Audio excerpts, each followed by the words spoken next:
मित्रांनो, नमस्कार. मित्रांनो, या यूट्यूब चॅनलमध्ये आपले सर्वांचे मनपूर्वक स्वागत.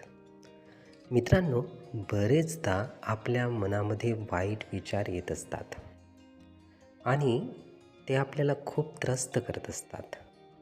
बरेचदा आपण म्हणत असतो की मला असे वाईट विचार येतात आणि या वाईट विचारामुळे कृतीसुद्धा माझ्याकडून वाईट घडते आहे आणि कृती घडल्यानंतर मग त्याचा पश्चाताप मलाच होतो आहे.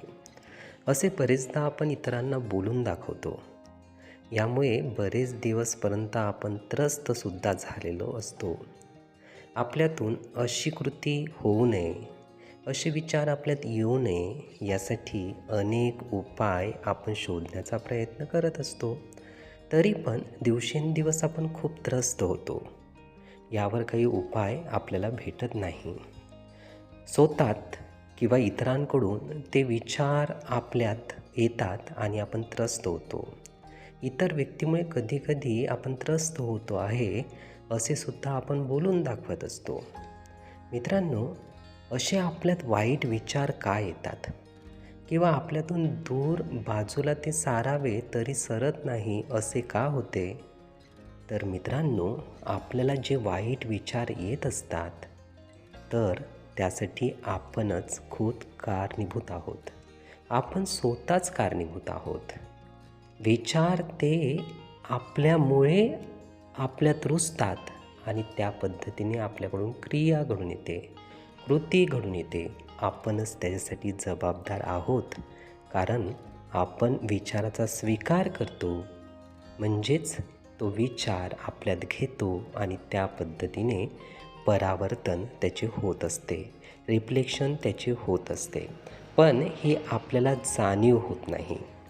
मित्रांनो, नक्कीच जेव्हा आपण अंतर्मुख होऊ तेव्हा आपल्याला लक्षात येईल की विचार करणारे आपण आहोत, तेही वाईट विचार करणारे आहोत. अशा पद्धतीने जर आपल्यात विचार येत असेल तर त्या ठिकाणी चांगले विचार रुजवणे खूप महत्त्वाचे आहे. जसजसे चांगले विचार आपण करण्याचा प्रयत्न करू तर नक्कीच खूप चांगल्या पद्धतीने आपल्या मनात विचार येतील आणि विचार चांगले आले तर कृतीसुद्धा चांगली होईल आणि आपल्याला अशी कृती, असे विचार हे त्रस्त करणार नाहीत. मित्रांनो, स्वच्छ विचार तर स्वच्छ कृती आणि स्वच्छ मन, स्थिर मन. मित्रांनो, असे जर असेल तर असे मन हे खूप चांगले समाधान आपल्याला देऊन जाते. मित्रांनो, हे विचार, ही माहिती नीटपणे ऐकून घेण्यासाठी आणि आपला अमूल्य वेळ देण्यासाठी आपले खूप खूप धन्यवाद. आपले जीवन खूप सुखी, सुंदर, आनंदी आणि यशस्वी होण्यासाठी आपल्याला भरभरून खूप खूप शुभेच्छा.